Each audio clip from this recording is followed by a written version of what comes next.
जहाँ पाखे जो सब किसी जिनिस केते सहज सरल भाव हुए सहज सरल भावटा को जदि मो जीवन में अनुभव करने को चाहूँगी ताले मते मोर ठाकुर सहित युक्त होगा कहीं सहित युक्त ना से जो कथा भाई पढ़ले जे सुनीति सुनियम क्या बाध्य करे ना भगवान आम हजार भल चाहिए सी आम भल कर श्री श्री ठाकुर कहले ईश्वर तते पाइले भल से तोर की तू जदि न पाऊ भल तेरे पाऊ से ढला घी जीवन हजार समस्या भितर दुख कष्ट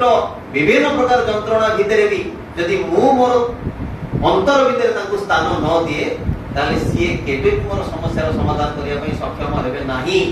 आ जो दिन मु अंतर में स्थान दे ठाकुर कहले जे मते तोर अंतर रे एतिकी टिके स्थान दे मते एतिकी टिके भल बा जो कथा मानस भाई पाठ करथिले तू गोहत्या करिथा ब्रह्म हत्या करिथा जेते जेते महापाप करिथा मते तोर अंतर रे स्थान दे दे तोर सब पाप ताप धोई पछे तते निष्कलंक करि देबी। एई प्रकार निर्भरतार कथा श्री श्री ठाकुर हमकु देइछन्ती जदि आमे हम जीवन भितरे तांकु स्वीकार करू एवं तांकु जदि अंतर भितरे रखू जदि न रखू ताले किंतु हुए सेति में आज समय अतिक्रांत तेणु परम पिता पाखे मोर एति प्रार्थना जे जो छोट जीवन नहीं कि आमे आसीचे केते केते दिन केते बाज्य दिन आमे बितेई सारलेनी अंतत पक्षे आज ए परम पिता श्री चरण भितर ए प्रार्थना रखू जे ठाकुर आगामी जीवन टाकू मोर समस्त भूल त्रुटि भितर से प्रकृतिर विभिन्न प्रकार वासना थाउ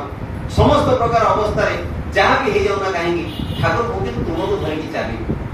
पछे के ता भितर मोर असत कर्म थाउ असत चिंता थाउ जहाँ किछि थाउ ठाकुर कहिसंती जे मु तोर समस्त भूल त्रुटि रे तते ग्रहण करी। बहुत लोग कहते आज्ञा टिके ठीक हे जाए तापर ठाकुर दीक्षा अरे ठाकुर दीक्षा नेले ही तो ठीक हो न नेले कोठी ठीक हमार चांस ही तो नाही